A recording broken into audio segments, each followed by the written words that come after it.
Master minds commerce చదవాలనుకునే 10th inter విద్యార్థుల తొలి ఎంపిక. జంజాల గారు చెప్పిన విషయం ఏంటంటే సినిమా మొత్తం డైలాగులు 4 పేజీలు. అవునా? ఓన్లీ 4 పేజీలు. ఈయన ఆ సినిమాలో సోమయాజులు గారు ఎక్కువ మాట్లాడరు కదా, అసలు ఎక్కువ మాట్లాడు. అమ్మాయి కోర్టులో బయటకు వచ్చిన తర్వాత ఈ అమ్మాయిని తీసుకొని వెళ్ళిపోతుంటే వాళ్ళ మదరు వాళ్ళ బ్రదర్ అనుకుంటారు, నీ అంతు తెలుస్తాము అది అని చెప్పి అరుస్తూ ఉంటారు. ఆయన అలా వస్తాడు, ఒక్కసారి ఆ లుక్ ఇస్తాడు, అంతే, అక్కడ డైలాగ్ ఉండదు. అవును, బాగా గుర్తు నాకు. తర్వాత అండి ఈ విషయం చెప్పాలి. నేను శ్రీకాకుళం జిల్లాలో టీచర్గా పనిచేశాను, తెలుగు పండిట్గా చేశాను. శ్రీకాకుళంలో ఉంటూ శ్రీకాకుళంలో ఒక రూమ్ తీసుకొని స్కూల్కి వెళ్ళి సాయంకాలం వచ్చి అక్కడే నాటకాలు, రిహార్సల్స్, ఫ్రెండ్స్ అంతా ఉండేది. అక్కడ మేము నాటకం వేసేటప్పుడు, జన్మభూమి నాటకం వేసేటప్పుడు నాకు బెస్ట్ యాక్టర్ అవార్డు చేతుల మీదుగా జేవి సోమయాజులు గారు ఇచ్చారు. సార్, జేవి సోమయాజులు గారు టాపిక్ వచ్చింది కాబట్టి అండి, నా ఎక్స్పీరియన్స్ ఒక చిన్న ఎక్స్పీరియన్స్ చెప్పండి. సిరిశ్రీములో జేవి సోమయాజులు గారు తమ్ముడు జేవి రమణమూర్తి, ఆయన ఒక పూజారి వేషం వేశాడు. ఓకే. ఆయన సత్యనారాయణతో ఒక డైలాగ్ చెప్తాడు. ఆ డైలాగ్ ఏంటంటే మోగది అయినటువంటి జయప్రద గురించే. ఆ డైలాగు, పుట్టినప్పుడు పుత్తడి బొమ్మలో ఉంటే పుట్టింది హైమ కాదు, సాక్షాత్తు ఆండాలే వెలిసింది అనుకున్నాయా రుద్రయ్య అని జేవి రమణమూర్తి సత్యనారాయణతో డైలాగ్ చెప్తాడు. అప్పుడు విశ్వనాథ్ గారు నన్ను పక్కకి పిలిచి, ఏమయ్యా రమణమూర్తి ఎంత న్యాచురల్గా డైలాగ్ చెప్పాడయ్యా అని అన్నాడు ఆయన. అనేసరికి నేనన్నా, సార్ రమణమూర్తి ఏంటండి, రమణమూర్తి అన్నయ్య ఒకడు ఉన్నాడండి శ్రీకాకుళంలో, జేవి సోమయాజులు అని, ఆయన అద్భుతమైనటువంటి నటుడండి, కీర్తిశేషులులో మురారి వేసేవాడు. తర్వాత కాళరాత్రి నాటకంలో అతను విలన్ క్యారెక్టర్ వేస్తాడండి, కళ్ళలో పాయిజనస్ లుక్స్ కనిపిస్తాయండి నాటకంలో, అంత అద్భుతమైనటువంటి నటుడు అని విశ్వనాథ్ గారితో నేను చెప్పడం జరిగింది. అయితే ఆ అద్భుతానికి మీరు కూడా ఒక మార్గం వేశారు, శంకరాభరణం అనే అద్భుతానికి. మార్గం అని అన్నాను నేను. నాకు తెలిసిన ఒక విషయం ఆయన దగ్గర చేరవేశాను సార్. సో అటువంటి గొప్ప స్టేజ్ మీద అద్భుతమైనటువంటి ఆర్టిస్ట్ జేవి సోమయాజులు, రావణమూర్తి, వాళ్ళు they are very famous for Kanyasulkam. కొన్ని వేల నాటకాలు ఆడి ఉంటారు కన్యాశుల్కం నాటకాల్లో. అటువంటి జేవి సోమయాజులు తీసుకొచ్చి ఆ క్యారెక్టర్కి ఫిట్టింగ్ చేసి, ఆ క్యారెక్టర్కి ముందు నాగేశ్వరరావు గారిని అనుకున్నారు, కృష్ణరాజు గారిని అనుకున్నారు.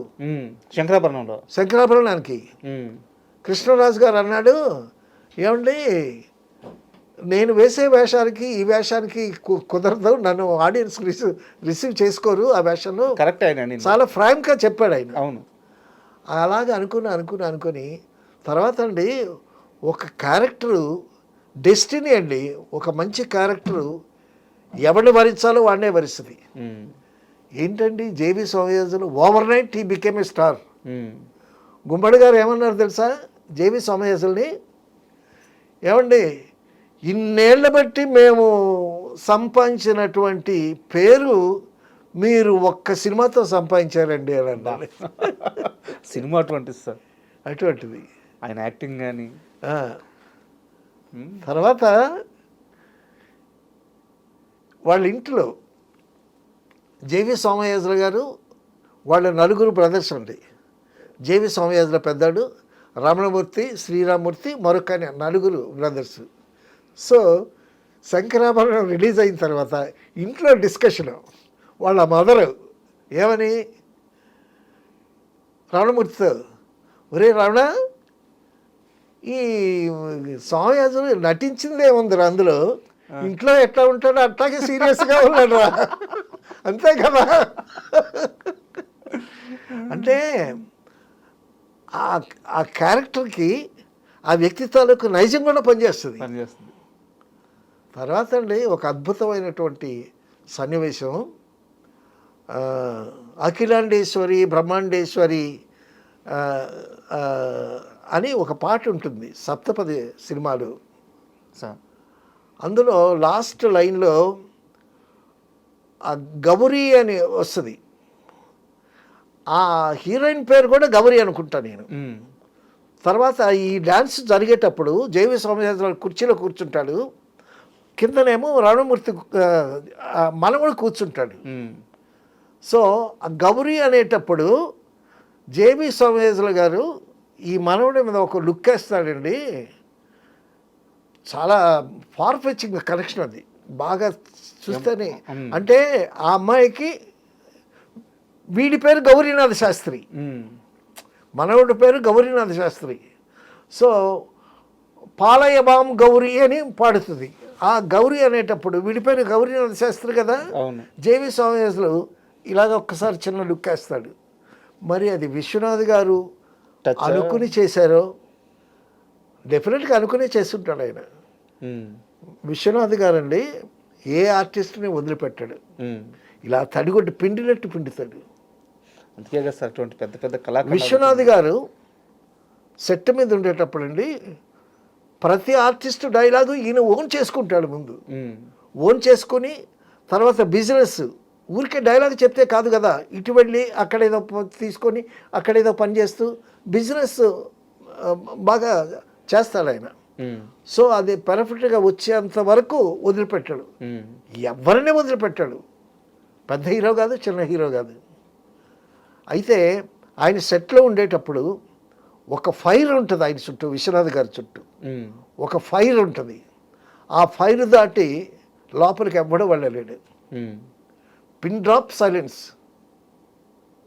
ఎంత పెద్ద స్టార్ అయినా ఎవరైనా సరే ఆయన గురించి తెలిసిన వాళ్ళు, ఆయన గురించి అంతా తెలుసు కదా. అంతే కదా సార్, ఒక కళ్ళద్దాల కోసమే ఎన్టీఆర్ అంతటి వ్యక్తిని అపోజ్ చేశాడంటే మరి సినిమా విషయం ఎంత పర్టికులర్గా ఉంటాడో అర్థమవుతుంది కదా.